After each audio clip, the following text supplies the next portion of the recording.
Good morning, everyone. Welcome to our Friday morning Course in Miracles group. I'm Lisa Natoli, and I'm very grateful to be here this morning. And what I'm going to be doing today is I'm going to be talking about the first three miracle principles of A Course in Miracles. I have a handout for you all, and I'm going to be talking about the phrase, "Here I am, Lord," which comes from A Course in Miracles. And Jesus really gives some great instructions about that phrase. 4 words, "Here I am, Lord." And he talks about how each of us is a direct giving and receiving communication channel. And that's not how we see ourselves as bodies, right? We see ourselves as just in a world where things happen and we respond to them. And so the entire journey of transformation is one from going from where you think you're a body as a person, as an image, and you have the willingness to allow yourself to be purified of all your old beliefs. So Jesus talks about purification, purifying all your old grievances, the judgments, the resentments, the fear. And then what happens, and you don't do this, and this is why I love A Course in Miracles so much, is because he then calls it integration. So the light that you are has always been there. It is eternal, it is changeless, and it has been just there your whole life. And that's why we seek and we search for something. We know that our condition can't possibly be what life is because of this light. And when you've allowed enough of your grievances to be let go, the light starts to shine through. So you don't do it. You're not in charge of your transformation. You're only in charge of the part of having the willingness to let your grievances go, and then integration. So the integration is where suddenly you, the person, is integrated with the light and the person disappears. And then there's only this light. And this is what I'm going to talk about today, is about being a giving and receiving communication channel, and what Jesus talks about that. Good morning. Good morning. Nice to see you. So, a few announcements. I'm with the Teachers of God Foundation, a nonprofit that my husband, Bill Free, and I co-founded. We have an awesome team and just a lot of online programs. So the 40-day program, I just wanted to say, because I actually forgot about this, but for those of you who have taken it, you know that we put it in a teaching school, an online teaching school. So you have all the videos in one place, all the messages in one place. And if you are in the member area, you've never been able to sign up again to get the emails. And what we did in January was we decided to create a whole new list so you can sign up for it again. So you can receive the emails again if you would like to get the 40-day program again and do it again. We have the Transformation Room. It's an online global community, and it only opens a couple times a year, and it opens again in February. So you can sign up for the wait list on that at teachersofgod.org. We have something called True Prosperity, which is a 7-week prosperity course to undo all of your limiting ideas of lack. And we have ACIM 365, which is my 1-year audio program for the workbook lessons. And finally, we have Living in Purpose. And this year is really exciting because we have dedicated the year 2019 to the theme of embodying Christ consciousness. So it's just cool because so often in the world, where can you do that? You know, you can't do that here. You can't be the Christ here in the world and actually speak openly about it.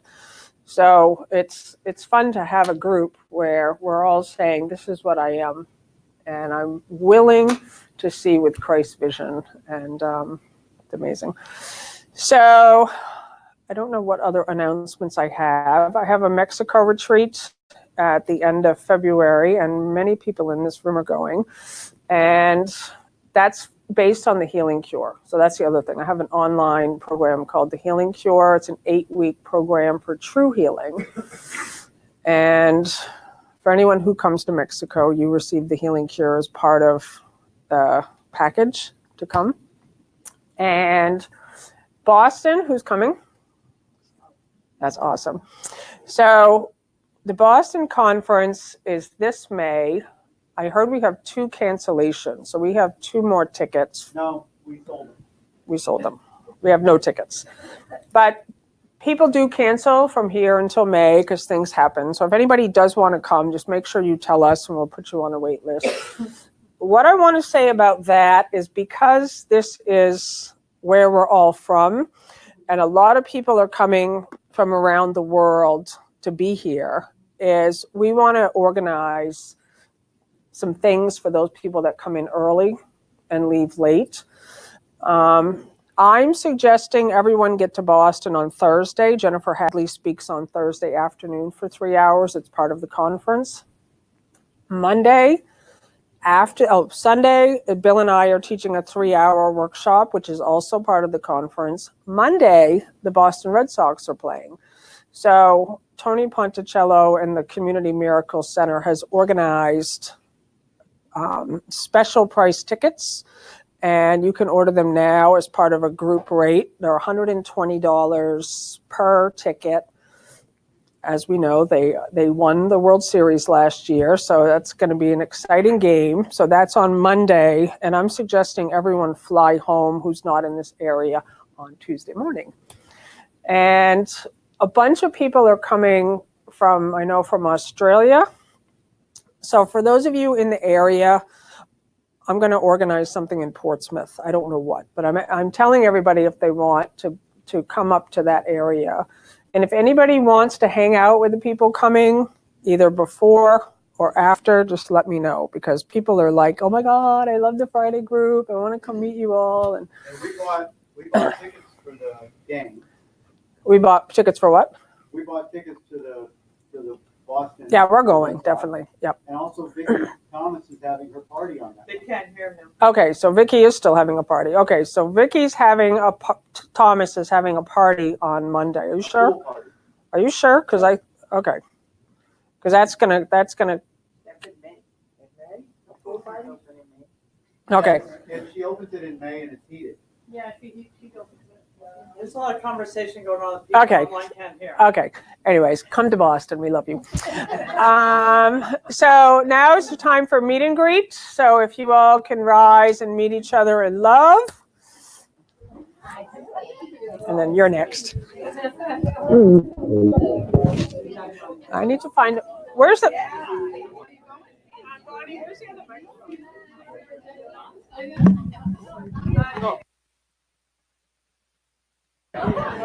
Son, I love you guys.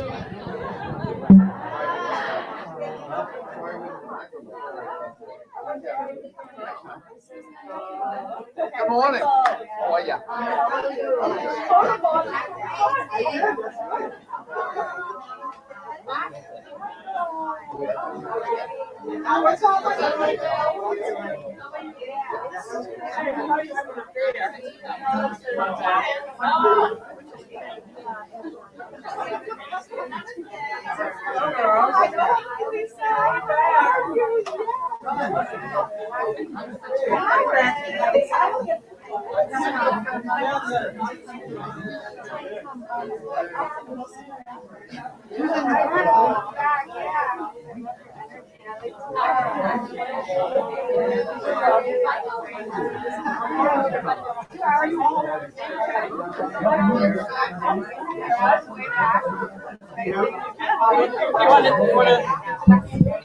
Can I say that?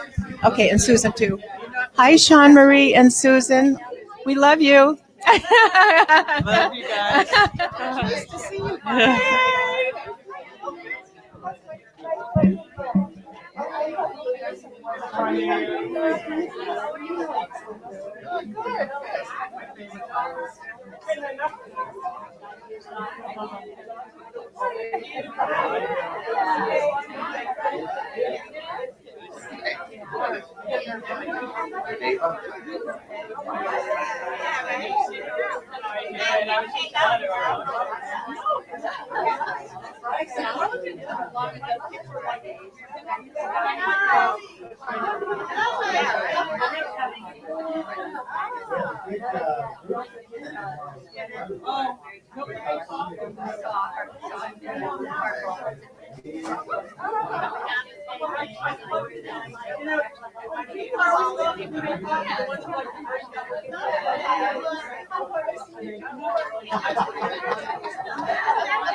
Can't be muted.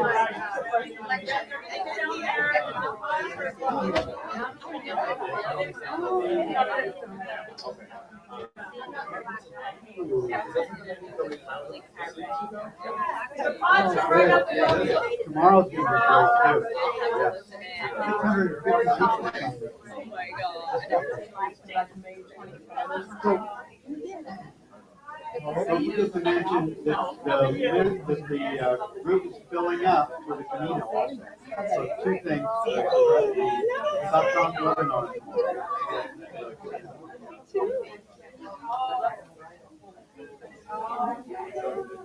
Okay, welcome back.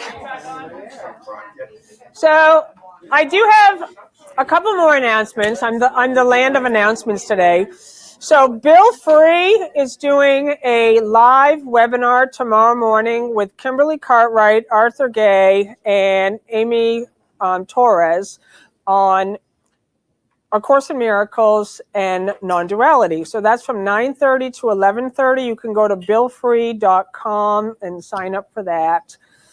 And also the Camino. So we are going back on the Camino again in June. Are you coming? Maybe on the fence. We are going starting on Father's Day in June. We're going to walk again 130 miles from Portugal to Santiago, Spain, and we're taking 20 people with us. So it's almost full. Martha came last year. Who else came last year in this room? Bonnie came last year. It's just an amazing, life-changing event, and it's not cheap, but it's worth every penny. it's worth. Thank you, Bonnie. It is worth every penny. It's a highlight of my life so far.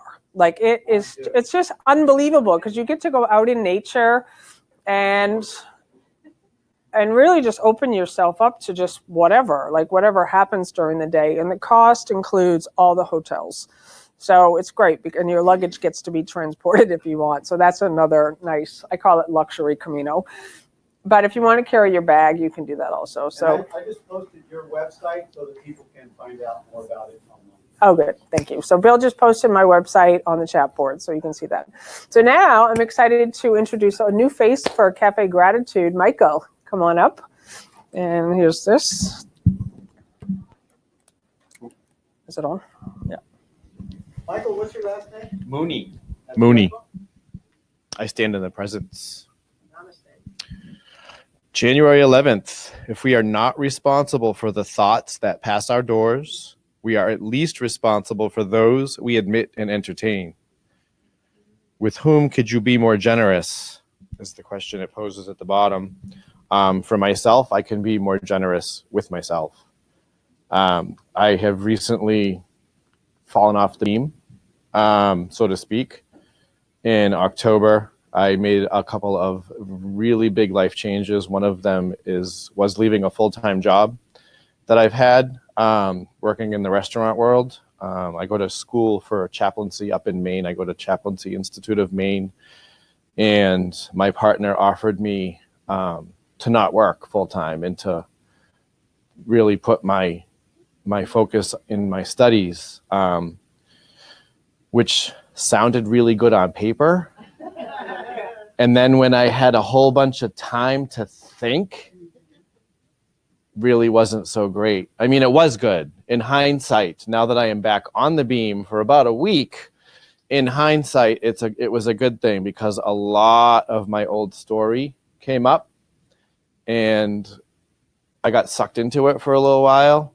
And about a week ago, I realized that I need to go through the 12 steps again. And I prayed on it, and I knew that by praying on it, the teacher would appear, and the teacher appeared 2 days after I prayed on it. And in hindsight, it was something that I could either be sucked into and let the thoughts of my old stories consume me again, or it could be an opportunity. And that was a really big realization that what I used to think, I'm on workbook lesson 4. So these thoughts do not mean anything. And that just is resonating with me in the last few days, because the thoughts of the old stories were going to take me down. And I just, it's such a slight shift in my perception. It's the little oh, there it is. And I could breathe again. And I've been coming here for a few weeks. I'm new to the course. I had dipped my toes in it a little bit here and there before, but the concepts of it kind of blew my mind, so I wasn't ready for it. And, when I'm ready, the teacher appears, and I think I'm ready now. Okay,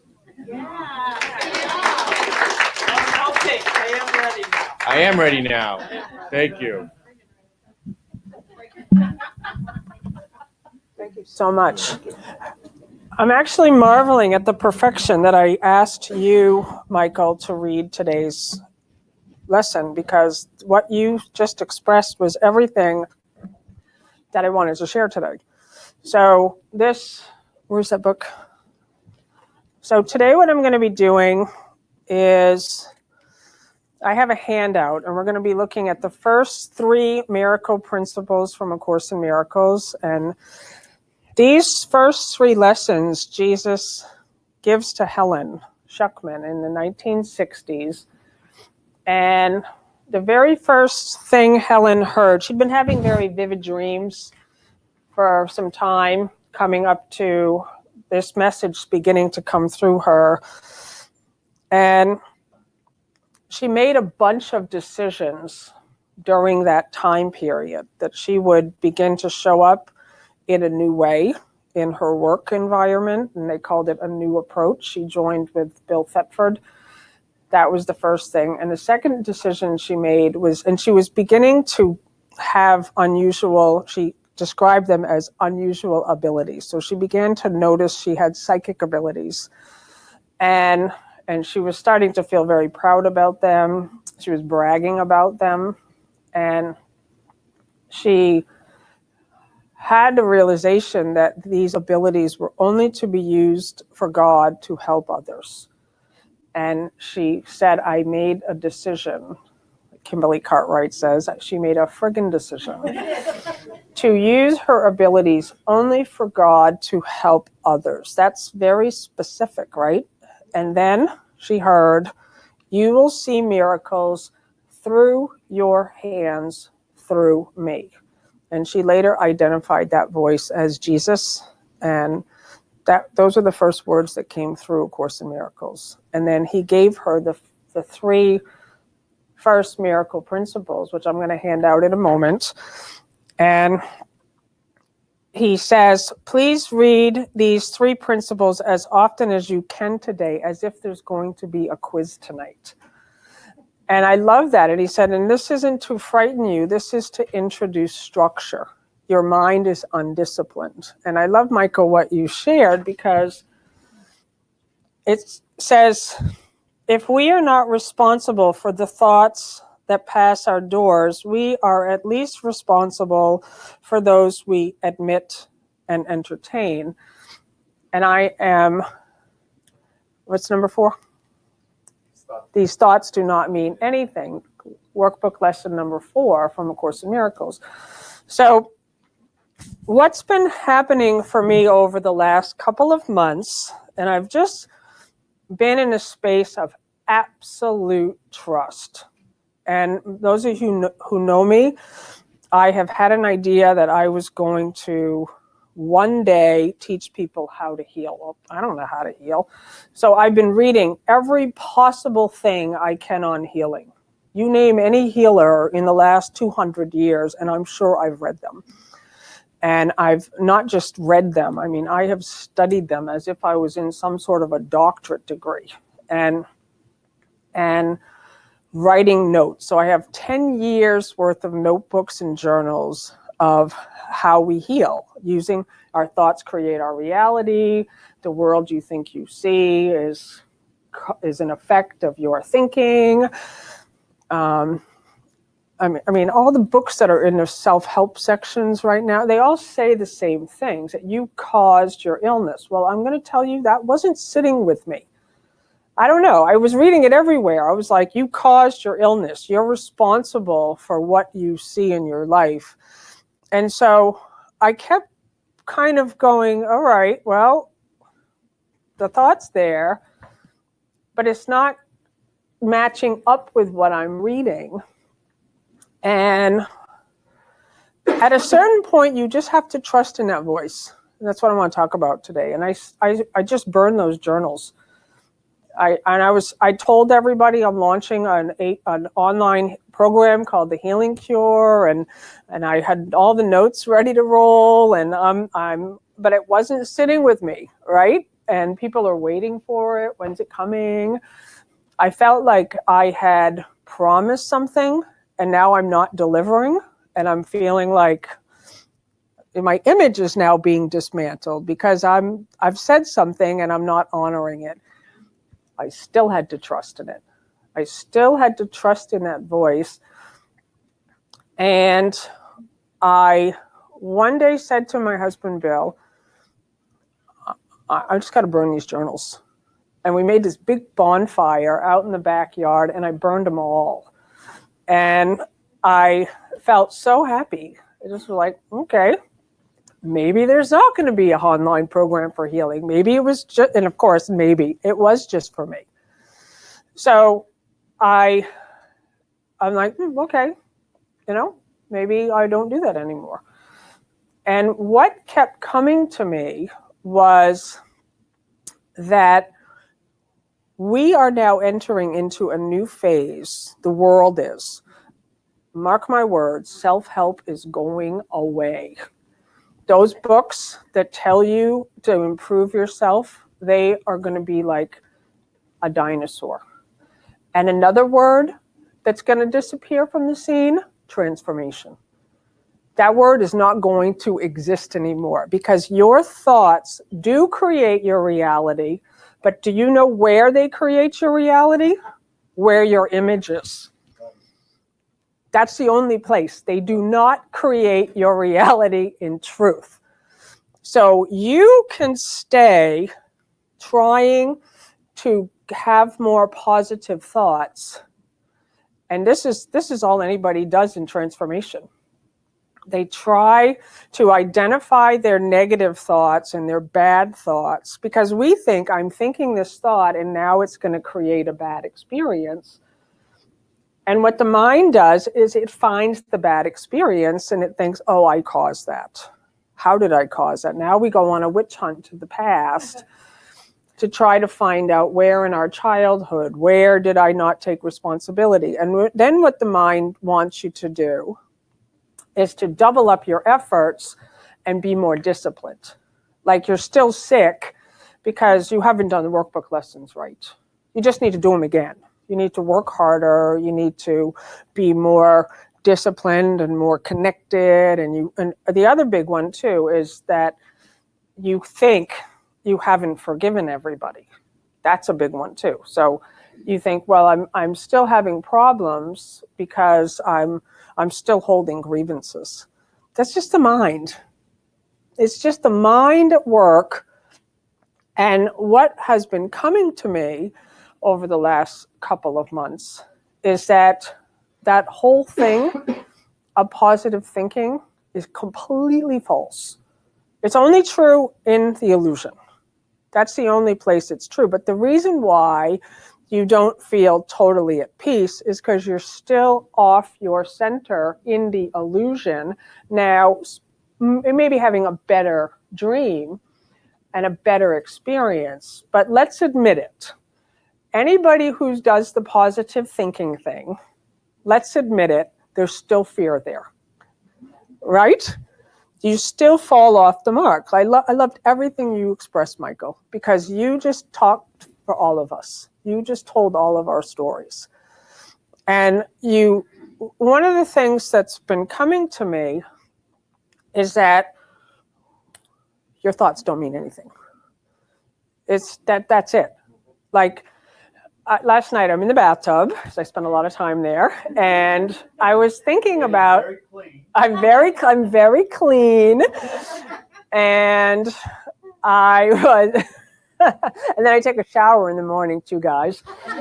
That's hilarious. I do my hair in the morning, shower, bathtub at night to relax. And last night I was thinking about like doing a meditation right now. I don't know if I'll do it or not, but I was thinking how you can't not have a thought. Impossible. I was thinking about, like, if I said to you, I'm going to give someone $1 million. Now, I don't have $1 million. So I thought, okay, what if I did this morning? I'm going to give anyone in this room $100. I could give $100. If we all got our minds quiet, if we all went into stillness.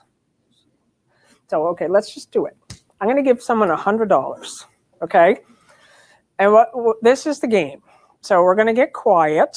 We're going to still our minds. So everyone, feet on the floor. Close your eyes. And what we're going to do is we're going to still the mind. Completely still the mind. Center yourself. Bring your attention within. And as soon as you think a thought, just open your eyes. And then we're going to see who can do this without thinking a single thought. So when you have the first thought, just open your eyes.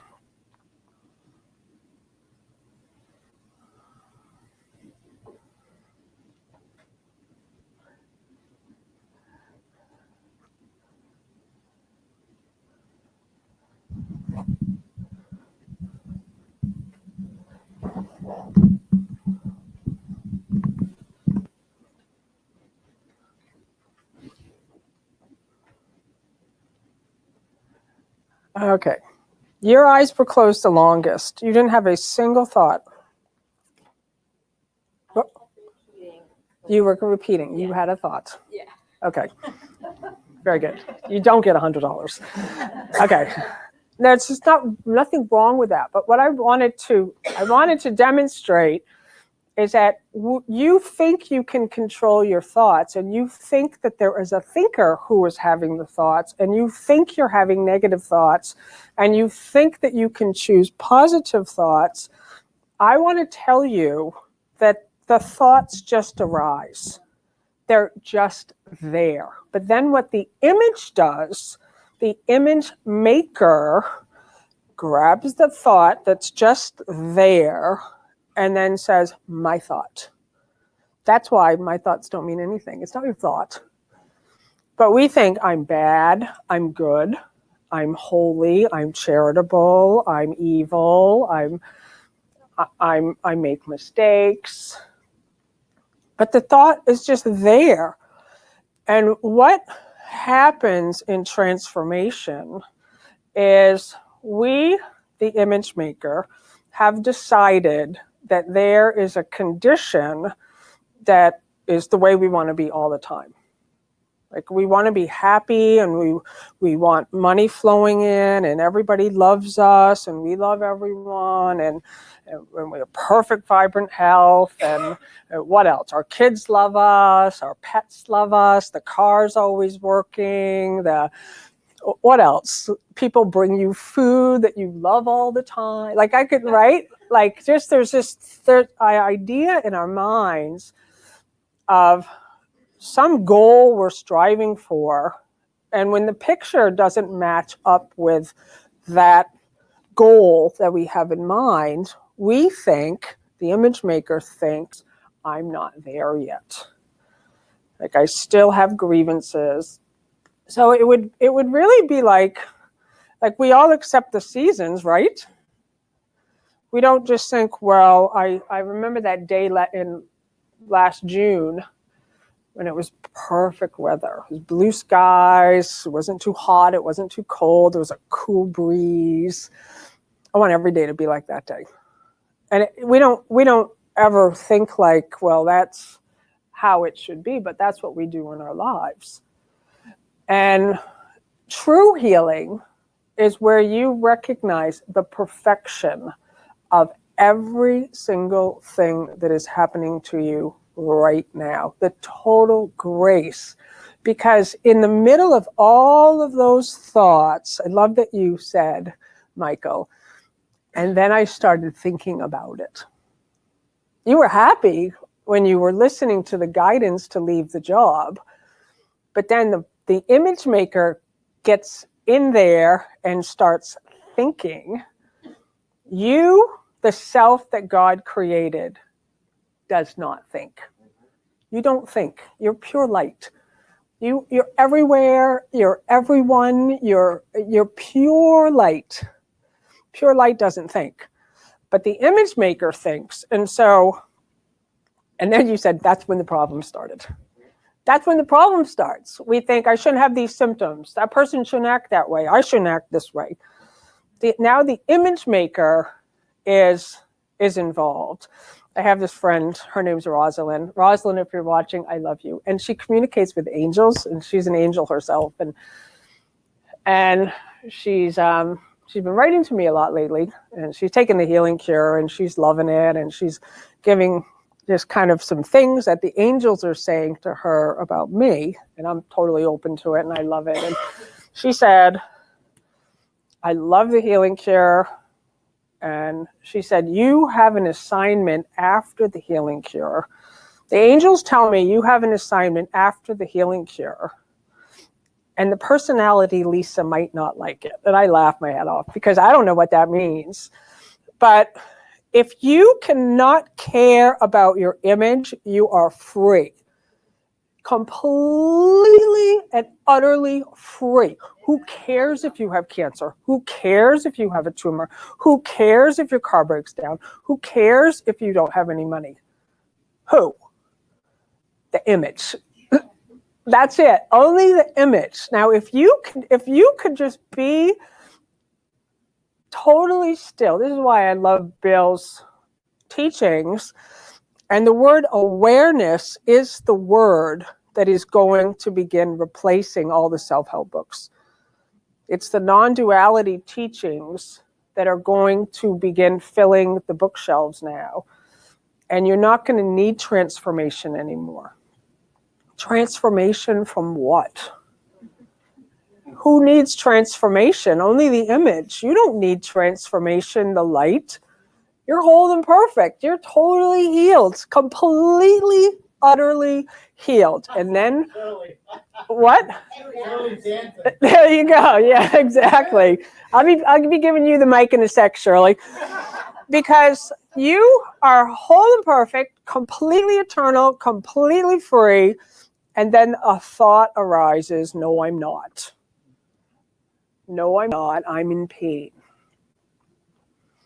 And so now the mind has now attached itself to the thought, I'm in pain, and now you become the pain. But you're not the pain. But now you have identified with the pain, and now you're a body. And now you have a story. And now you want to go searching through time and space for how you caused the pain. And now you go searching through time and space of how you can relieve the pain. And you will find things for both of those. You will find evidence for where the pain started. Well, the pain started because I didn't exercise enough, and because my parents didn't treat me well, and because I eat processed food, and because then you'll read books, and then you'll go search. Everyone's laughing in here because it's true, right? We're crazy. And then the mind will then tell you, well, if you start exercising, and if you start forgiving, and if you start doing the Course in Miracles, and if you start just being more disciplined, and if you just start being more generous, then you'll be out of the pain. All you've done is create a better image. You haven't actually relieved yourself of the thought of good and bad. Is this all making sense to everybody, right? Shirley, would you like to share something? Hold on. I love it because when I first came here, you know, I knew the answer was here. And then when Bill started talking about awareness, I really zeroed in on that. And all the books that come out about consciousness and, you know, it's just such a freedom. When you said what you said, Lisa, my whole body just reacted that I don't, it's like, it's not that, well, I guess it is. I don't care. It's like it's such a freedom not to care about, you know, like I used to be zeroed in on the committee would be going on in my mind. It's like I'm not there anymore. It's just a freedom. You know, it's like I'm aware of being at peace and just being there. Yeah, and it's such a freedom. And I learned that all here. If I come here, I'm in that energy with all of you because you're the light. We're all the light. Yep. And that's what I feel. It's just so beautiful. Mhm. And I'm so grateful. I mean, I'm just lit up right now. I am just so grateful to be here and to have learned that was the whole story you talked about, Michael. That whole story. I was there for so many years. I'm not there anymore. And it just makes me feel so great. And really, I can't express. I don't have the words to express how freeing and lighthearted and forgiving and loving and peaceful. Thank you. Thank you so much, Shirley. Well, you did express it, and I love that. You know, and that's really what it is. It's I really the perfection, Michael, that you came up here and shared that is sort of I didn't even know. I didn't knew like you've been coming here for a couple of weeks, and I wanted to really hear what you had to share, and that's all of our stories. It really is. Like we all have to reach that place where it really is stepping into trust. Like you're stepping into trust of a whole new life. You, Susan, too, coming here. Like you step into a whole new life. And I don't know about anybody else here, but I've never stepped into it and like, yep, I know what I'm doing. It's never happened like that. Like it's almost like you have to get pushed into it a little bit. Like nobody just goes, yeah, I know exactly what I'm doing. I don't know what I'm doing right now, you know.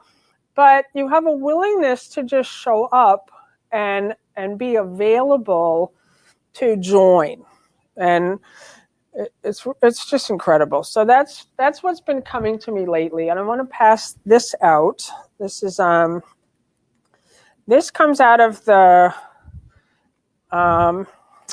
Circle of Atonement edition of A Course in Miracles. We have one copy for sale in the back over there for $40 if anybody has been wanting a copy.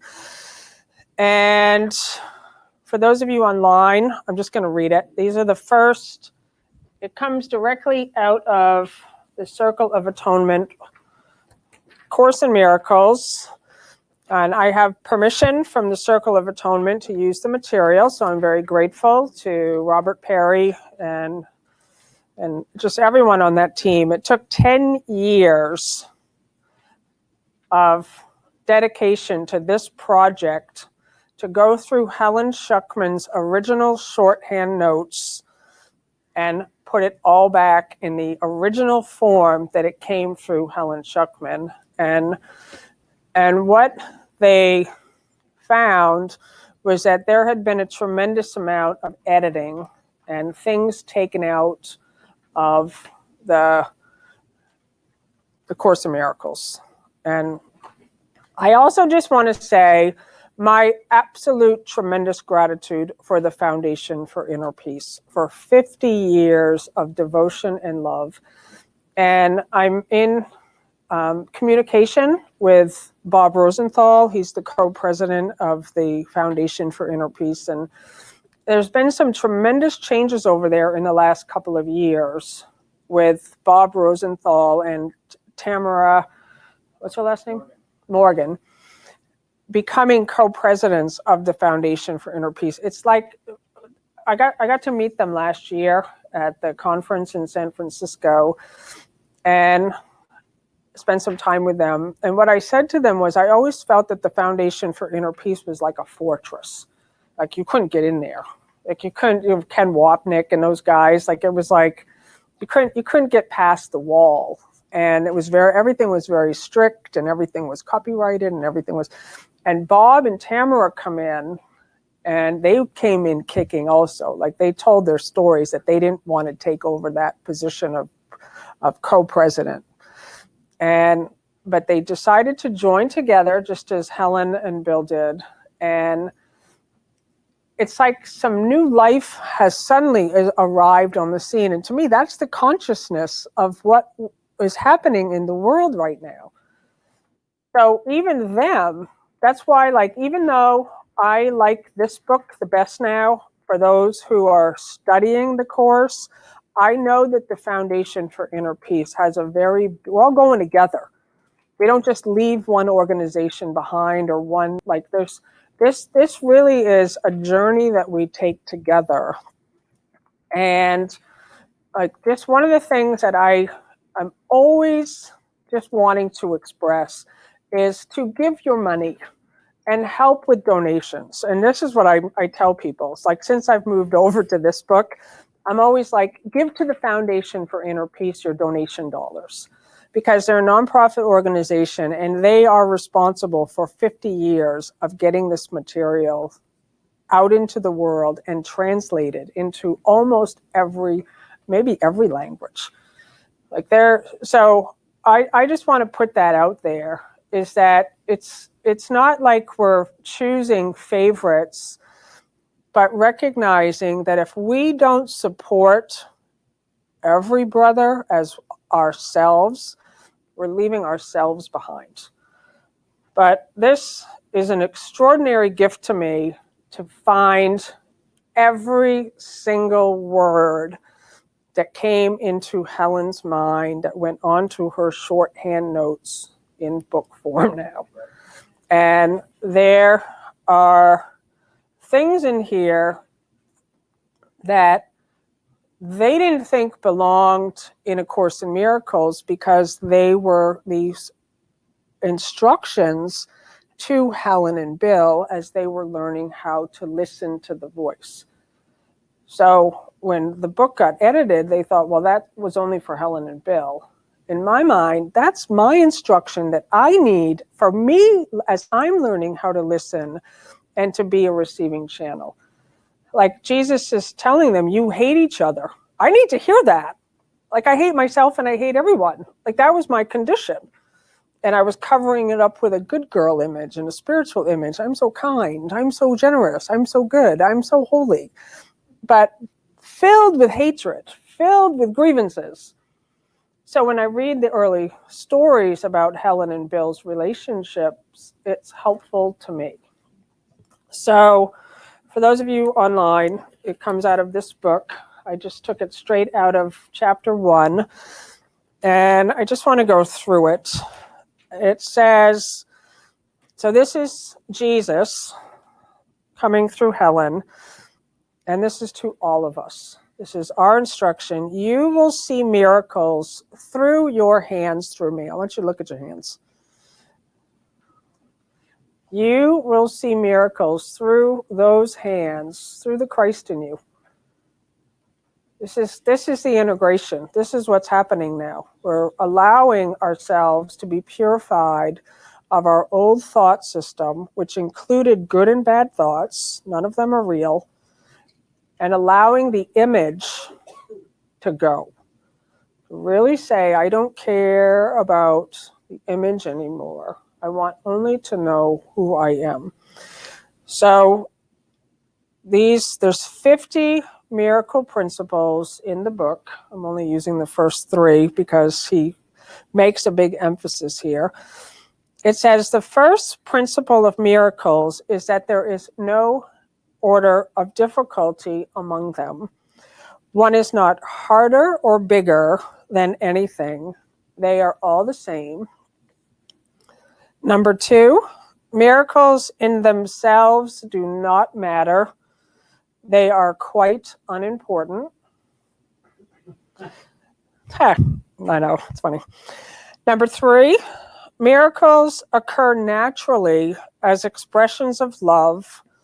The real miracle is the love that inspires them. In this sense, everything that comes from love is a miracle. This explains their lack of order.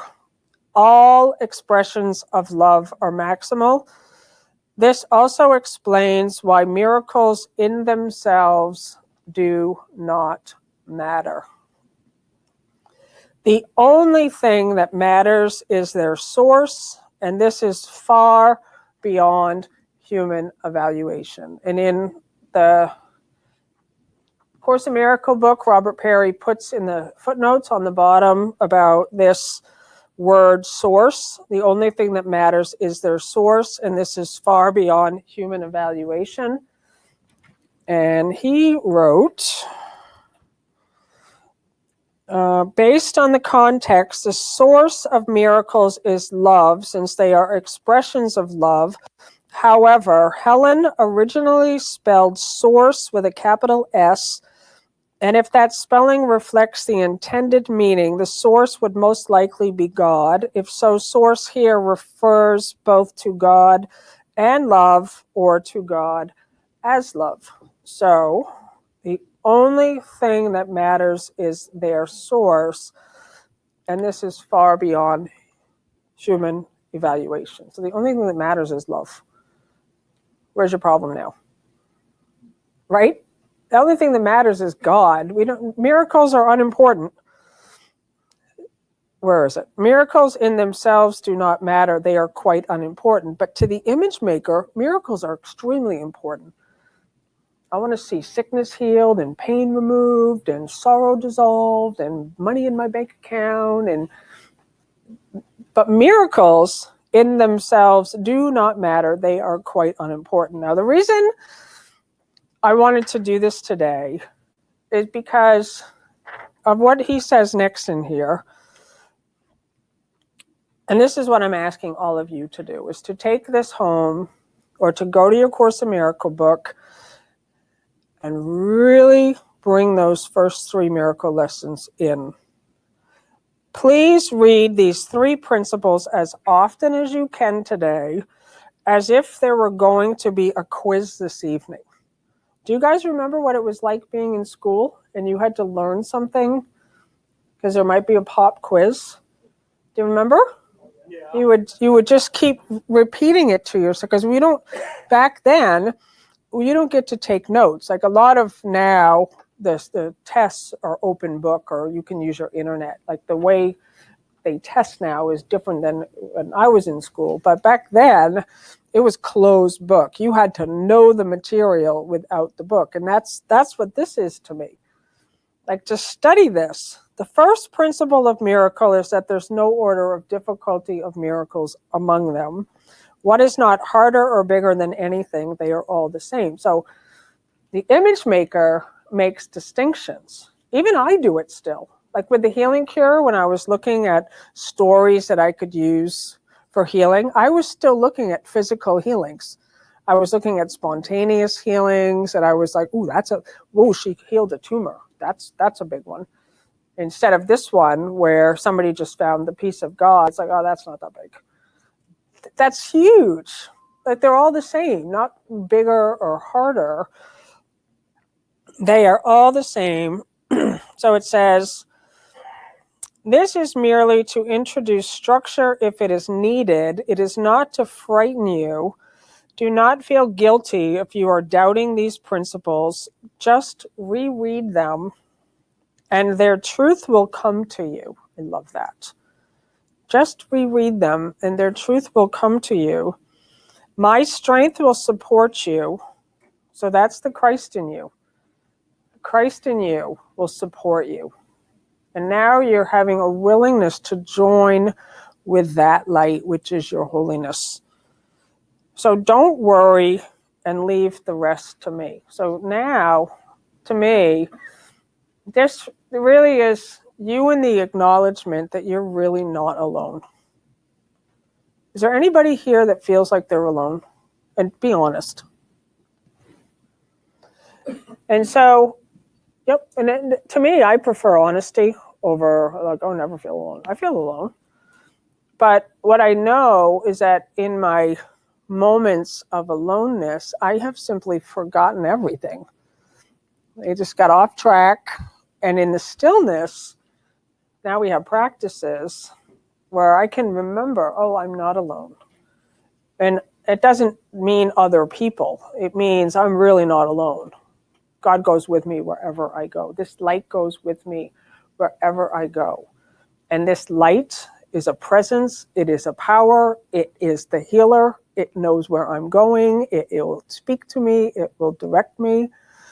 And you feel the aloneness though, right? Like in those moments when you have forgotten who you are and life, there's so many things that happen.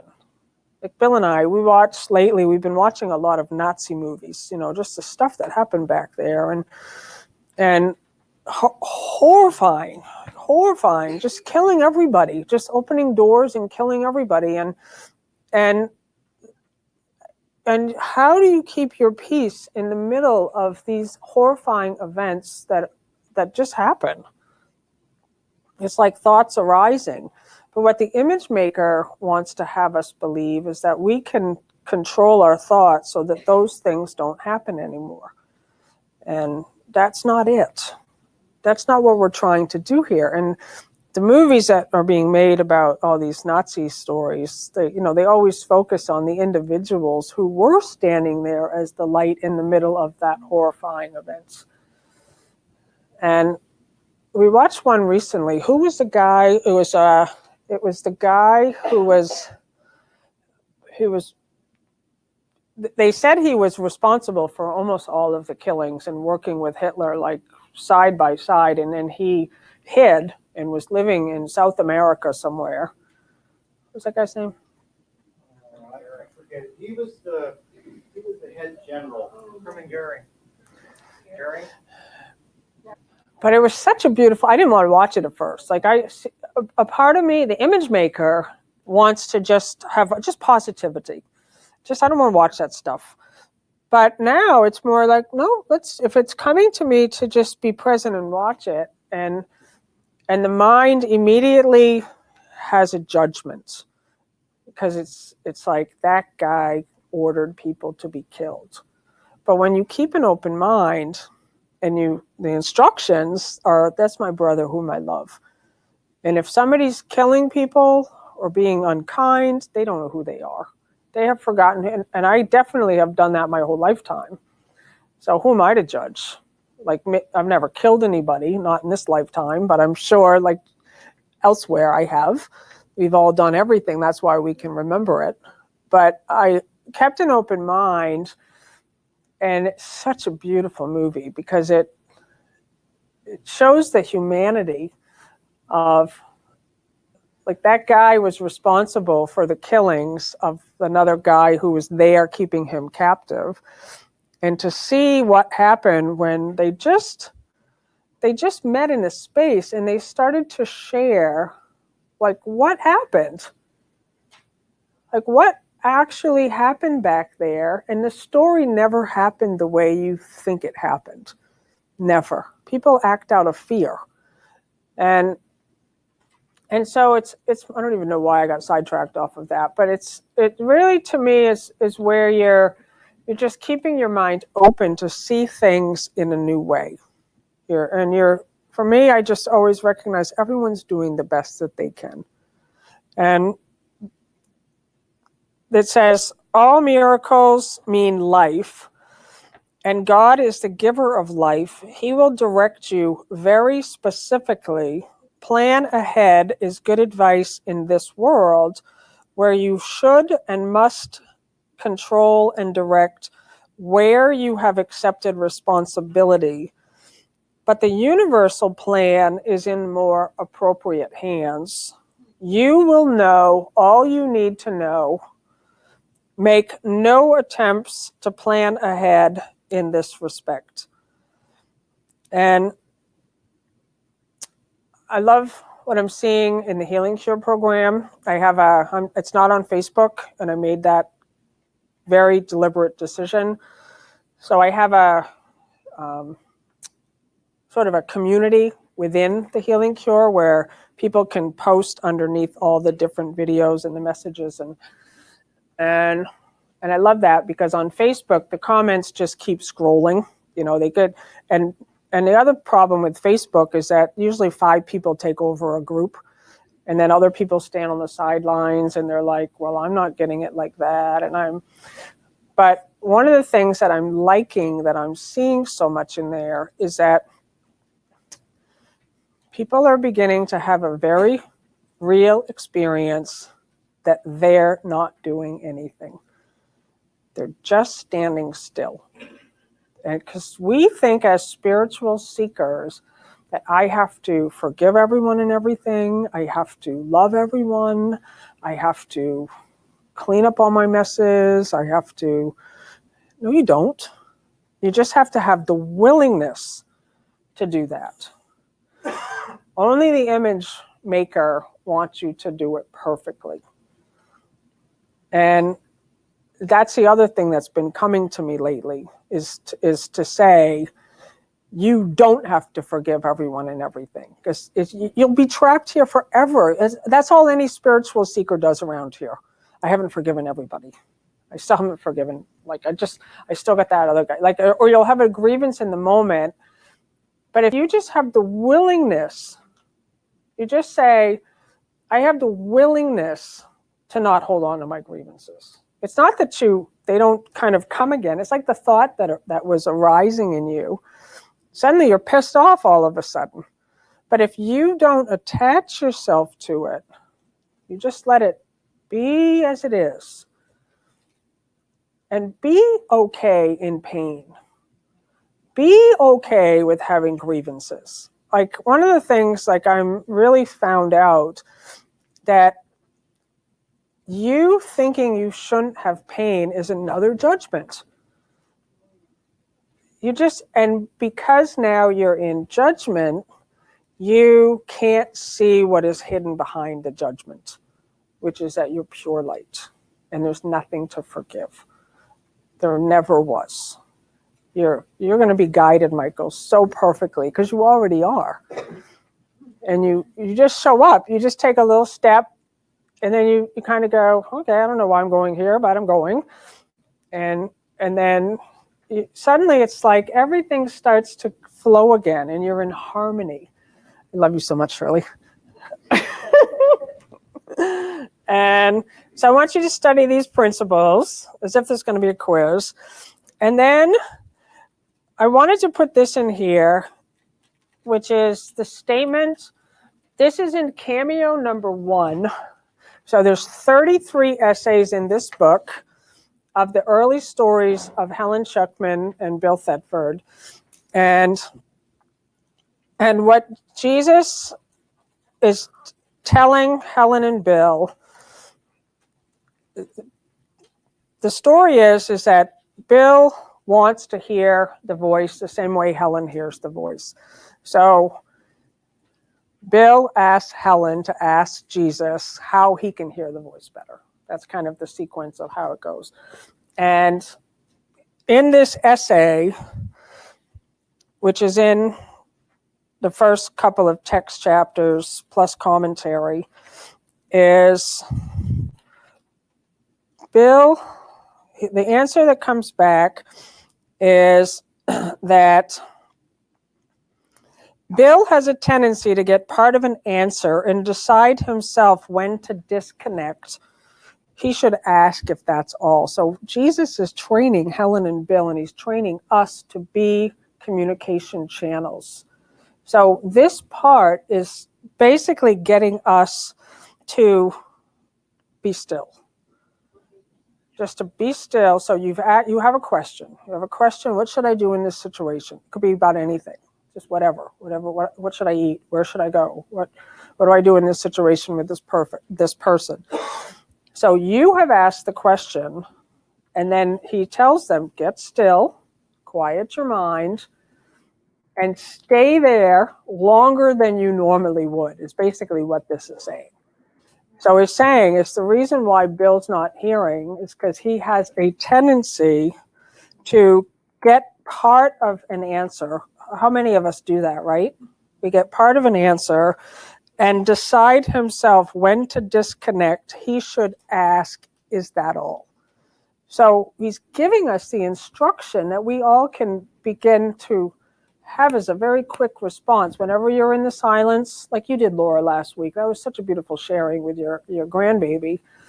It's like you're staying in stillness, and the image maker does not want you to stay there. It does not. It wants to give you part of an answer, and then it's off and running. But if you can train yourself to just say, is that all?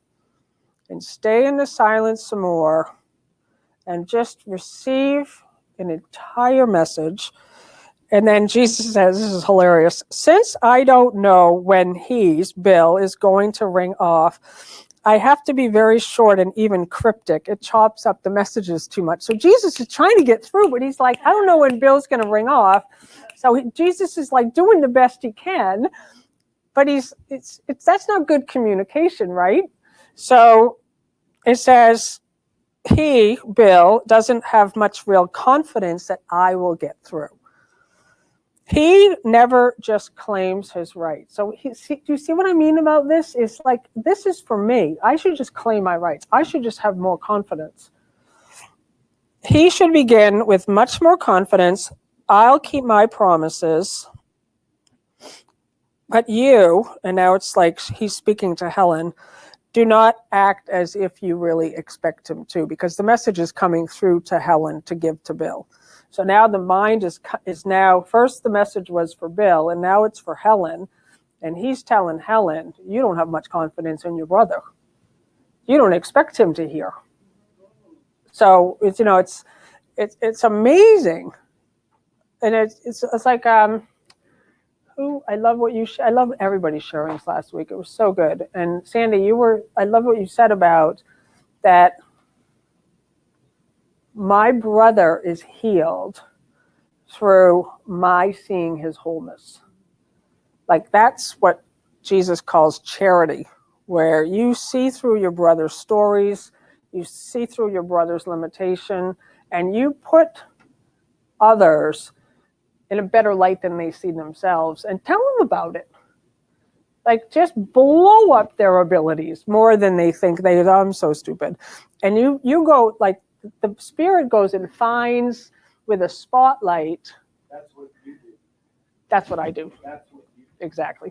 Well, because I know it works. Like, you can take these, Bill says that's what I do. And that is what I do. Like, I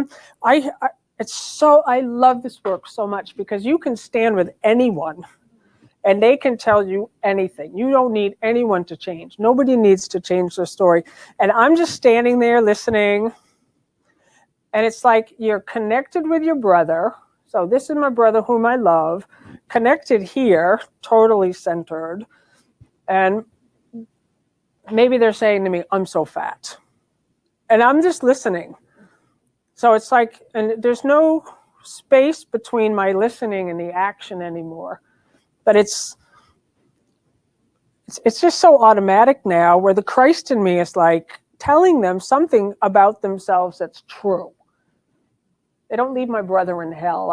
I'm so fat. Like, I know my brother, so I'm able to say something. I'm able to show them their wholeness.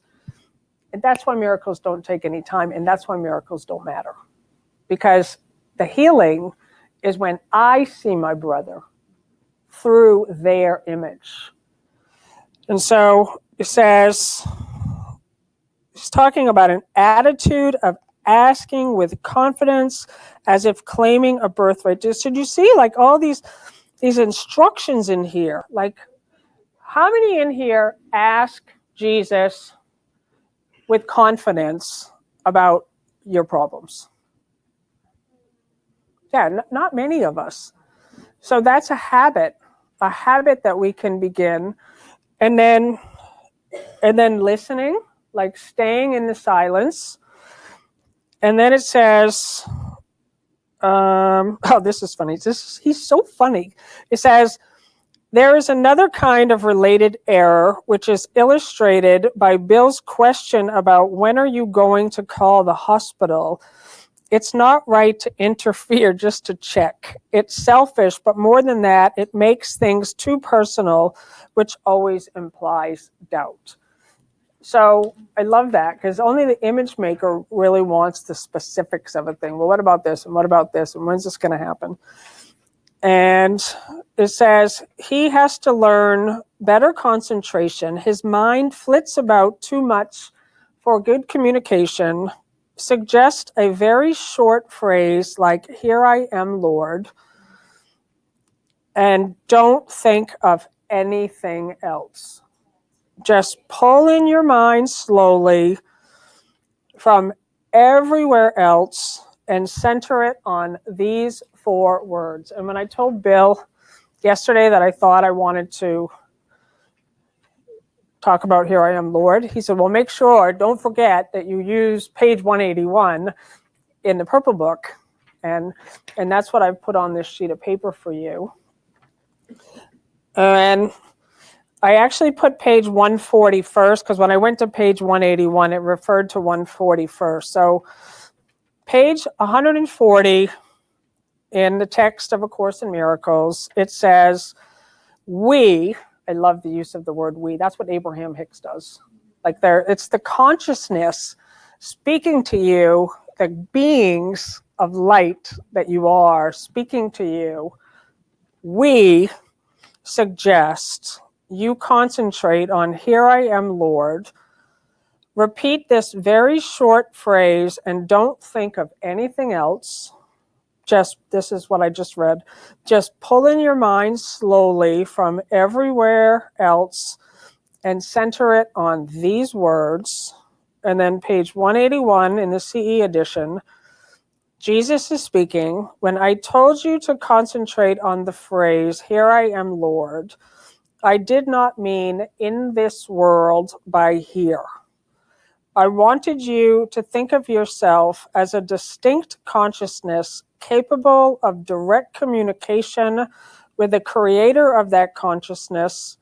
You must begin to think of yourself as a very powerful receiving and sending channel. So 181 in here, like all the words around that instruction, so good. Because he says in here, like, let's see, talks about meditation in here. It's a collaborative venture with God. Train yourself to be alert to any tendency to withdraw from your brothers. How many of you withdraw from other people? Right? Just train yourself to be alert to any tendency to withdraw from your brothers. You're withdrawing from yourself. And like one of the things I said in the Healing Cure was, I said one time, like, one of the things I hear a lot is people will say, well, I have forgiven that person, but I don't need to have tea with them. And my response is like, why would you not have tea with your brother?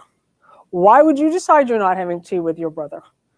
Like, how do you know? Like, if you've decided to be a channel of giving and receiving, and you see only gratitude in your brother because you're only seeing God, and the opportunity comes up and you're hearing it clearly, call that guy, why would you not? Only the image maker says, I don't have to have tea with that guy, but I've forgiven him. That's not forgiveness. Like, true forgiveness is a total releasing of all your ideas of what you should do. So it says, I'm just going to stop with this and then I'm open it up for any conversation. It says, if you are grateful to your brother, you are grateful to God for what he created.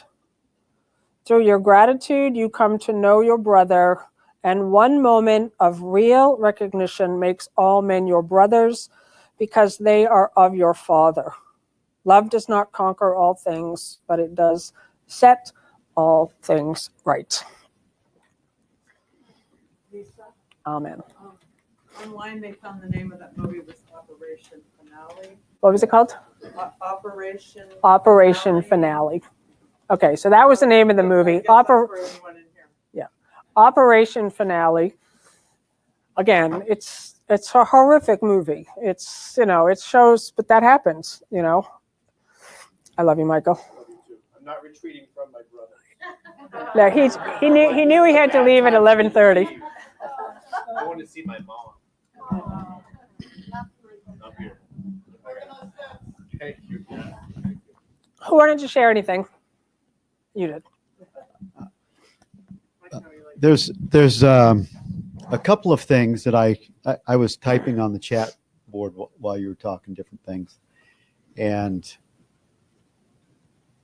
I'm reminded that I love that section that says, "Here I am, Lord," and I'm reminded that Lord is not. I used to think that was like Lord Jesus or Lord something, but here I am, Lord, is my own I am. Here I am. I am not separate from the awareness of the experience. And that is what I'm calling forth. I'm calling forth my own I amness. Mm-hmm. I am calling forth, here I am, Lord, is relaxing into the experience of awareness, of presence. Mm-hmm. And even when Jesus says that, when he uses the word I will strengthen you, you're still connecting to your own awareness. Mm-hmm. He's using dualistic terms to connect with our understanding until we let go of and release ourselves from the duality of experience and connect with Jesus as I am, as my own I am, God as my own awareness of experience. So when he says, here I am, Lord, now when I think of that, I'm thinking of Lord as my own I amness that's not separate from your I amness. Yep. And even the we-ness is still that same awareness of presence that is I am. Yep. Being. Yep. So thank you for this. That's so good, because you guys who know me, I had major resistance over the religious terminology, and I had a major problem with that word Lord too. And then I found out that Lord means law. Here I am, law. Here I am, light. Here I am, holiness. Here I am, love. Lord is love. And so you can just really just find whatever you're calling upon. You're being available to it. So thank you for that, because I don't have any resistance to it now. And sometimes I forget that there may be people in the room, but I was like, Jesus, that word, no way. Word God, no way. Holy Spirit, forget it. They are religious. They're all these religious words, but when you actually see Holy Spirit, holy self, holiness, that's now it's true. Like, I'm calling on my holiness. When you call on the Holy Spirit, you're not calling on a spirit that's separate from you. You're calling on your own holiness, the spirit of you that is holy, Holy Spirit. Did you? When you had us do that meditation exercise, that's what I was repeating. Here I am, Lord. And whenever I close my eyes, at night or anytime, that's what I go to right away. And it's like that feeling of like, I'm just connected in love. It's like, here I am, Lord. I'm an open vessel. So I use that all the time. I love that. Yeah. And I love this teaching. I love that, because I just want to say about that exercise that I did at the beginning, there's not a problem with holding a thought in your mind. Like, to hold the thought of truth like that. And, I've told the story in here about Esther Hicks. When she first started, she was told as the instruction to sit quietly 15 minutes twice a day with Jerry, her husband, and focus on the breath. And when the mind wanders, because thoughts just arise, to bring her awareness back to the breath. She did that for 9 months. And then finally one day, her face and her whole head is just like erratically spelling letters with her nose. And Jerry went and grabbed a pen, and her nose spelled out, I am Abraham. And later she asked within, why didn't you just tell me that? And they said, we've been trying to tell you that since day one, but you kept bringing your awareness back on the breath. So don't think when you're having thoughts that the thoughts are bad. You're just learning how to receive the thoughts. So, and I just love that, because like then she was open to really receiving. It was funny because right before you were talking about awareness, and well, you were talking about awareness in my mind immediately before you were saying the transformation. I was saying they should name the transformation room the awareness room, and then you started saying awareness. You said that in my head. Okay. And then you said it, but get out. See, all one mind. We're all one mind. I told you that the other day, you and I on Facebook, and where you put he will direct you very specifically. That whole thing I shared last week, I had to stay in the stillness. And all I kept saying was, I was in full on fear. And I just kept saying, please guide me. Please tell me what to do next. Direct me. And I just stayed still, and I could hear the voice of my guide, my source, my God source, whatever you want to call it, say, please don't open your mouth. Be still.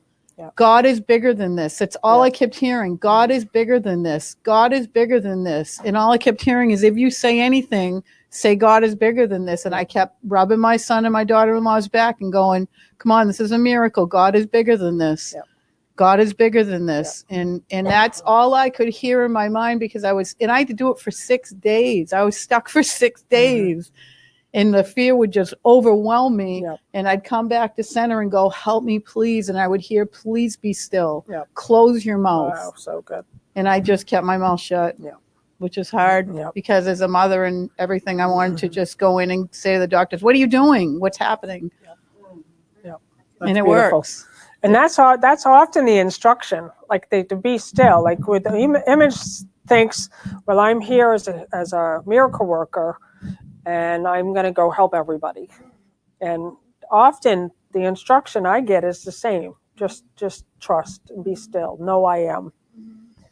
Yes, Lisa, can you hear me? Is this on? Okay. Thank you so much for today. This is an amazing teaching.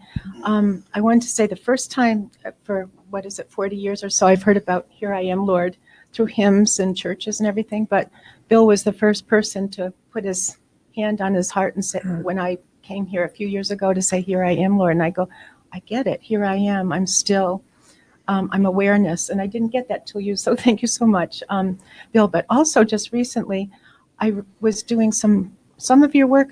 I've been in everything from the 40-day program to Living in Purpose to Transformation Room, just about everything. And it's just changed my life immensely. But just recently I got, after years, it's amazing how we, thank goodness, keep learning forever. Read that again, Here I Am, Lord. And what I got was, Here I Am, Lord.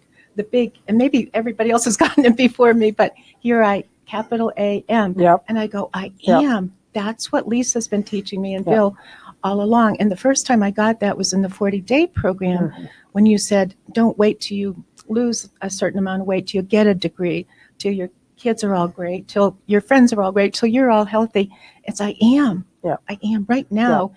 And that's when I started to live in the present. And I'm just so grateful for that. Yeah. And the second thing also is this, I heard it for the first time today, is about our image.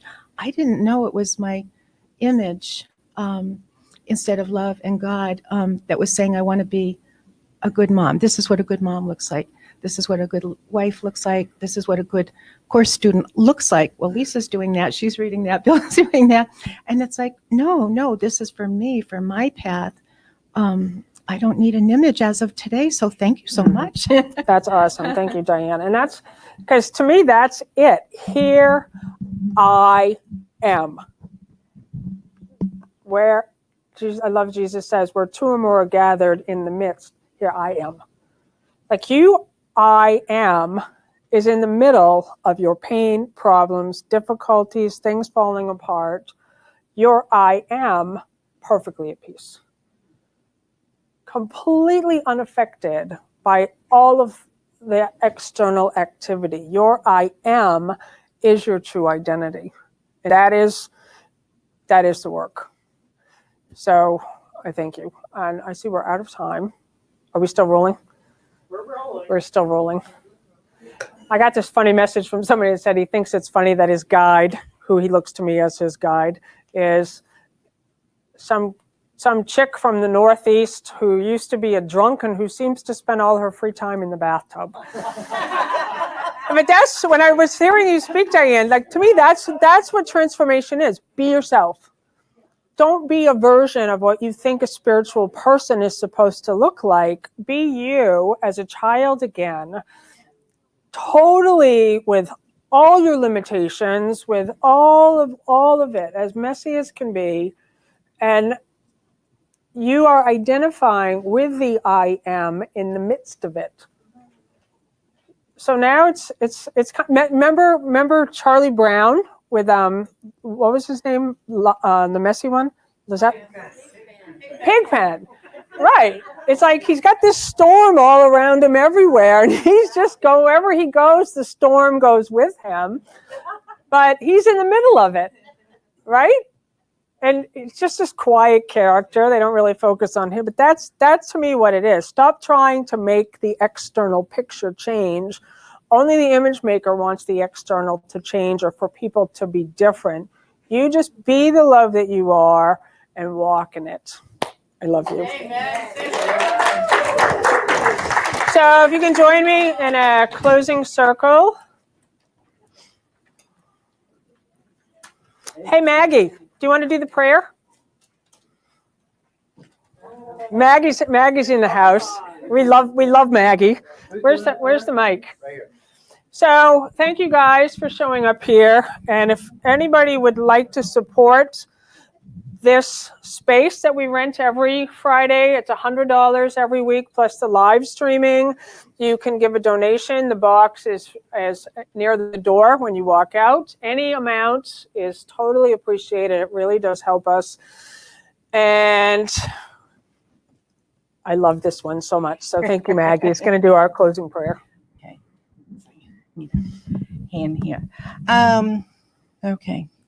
Dear Lord, Mother, Father God, may we all find the quiet in the stillness, in the busyness, or as we journey through this year. And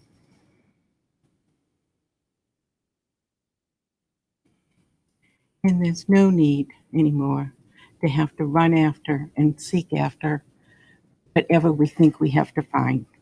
It is already here. It has already happened. It is already whole. Amen. Amen. Beautiful. Thank you. Also, I made another raw chocolate cheesecake over there. So Well, wait a minute, before you turn us off, next week I will be sharing. Speaker or microphone. Next week I'll be sharing from workbook lesson 91 and 92. Miracles are seen in the light. awesome. And light and strength are one. So see you guys next week. Love you guys. Love you all. Bye-bye. Bye, live streamers.